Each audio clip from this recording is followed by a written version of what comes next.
जय गुरु जी संगत जी।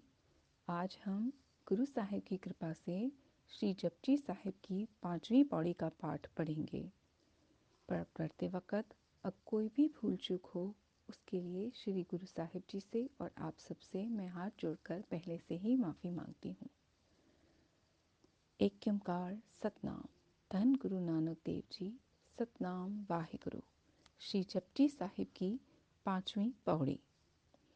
थाप्या न जाए कीता न होए, आपे आप निरंजन सोए। जिन सेव्या तिन पाया मान, नानक गाविए गुणी निधान। गाविए सुनिए मन रखिए पाओ, दुख पर हर सुख कर ले जाए। गुरमुख नादन गुरमुख वेदन, गुरमुख रया समाए। गुर ईसर गुर गोरख बर्मा, गुर पार्वती माए। जे हो जाना आखा नाही, कहना कथन न जाए। गुरा एक देह बुझाई, सबना जिया का एको दाता। सो में विसर न जाए।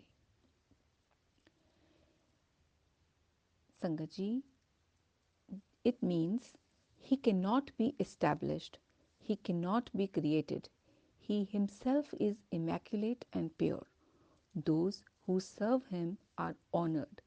O Nanak, sing of the Lord, the treasure of excellence. Sing and listen, and let your mind be filled with your love.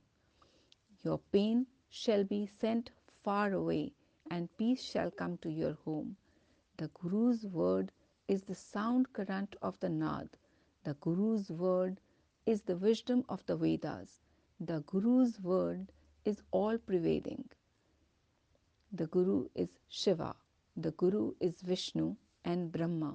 The Guru is Parvati and Lakshmi. Even knowing God, I cannot describe him. He cannot be described in words. The Guru has given me this understanding. There is only the One, the giver of all souls. May I never forget him.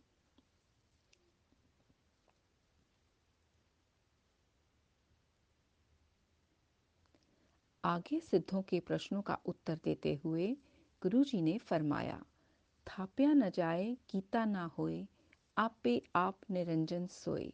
अर्थात परमात्मा को इस पद पर किसी ने थाप्या अर्थात रखा नहीं है और ना ही बिठाया है, क्योंकि उनके ऊपर कोई है ही नहीं तथा ना ही किसी माता पिता ने पैदा किया है।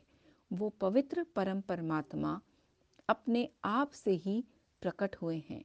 जिन सेव्या तिन पाया मान, नानक गाविए गुणी निधान। जिन्होंने भी उसे सेवा है, सिमरन किया है या उसकी सेवा की है, उन्हें मान उच्च पद मिला है। गुरु नानक जी कह रहे हैं, ऐसे गुणों के निधान खजाने का गुणगान कीजिए।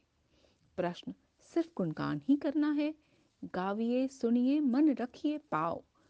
अर्थात प्रभु के गुण गाने के अलावा महापुरुषों के वचनों को सत्संग भावना पूर्वक सुनना भी आवश्यक है। प्रश्न, इसका लाभ, दुख पर हर सुख घर ले जाए। उत्तर, दुखों को त्याग कर आप बदले में अपने घर सुख ले जाएंगे। गुरमुख नादन गुरमुख वेदन, गुरमुख रया समाए। गुर ईसर गुर गोरख बर्मा, गुर पार्वती माए। हे सिद्ध जनों, गुरु और परमेश्वर में भेद नहीं समझना चाहिए। गुरु के वचनों पर अमल करने वाले को गुरमुख कहते हैं।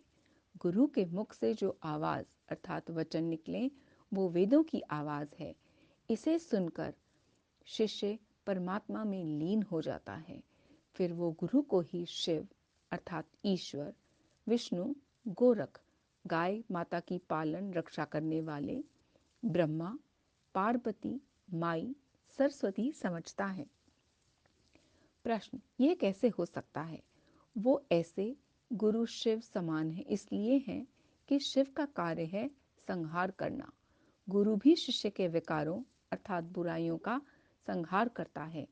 जिस प्रकार ब्रह्मा संसार की उत्पत्ति करते हैं, गुरु भी शिष्य के हृदय में शुभ गुणों की उत्पत्ति करते हैं और विष्णु का कार्य पालन पोषण करना है। गुरु भी शिष्य के शुभ गुणों की रक्षा अर्थात पालन पोषण करते हैं।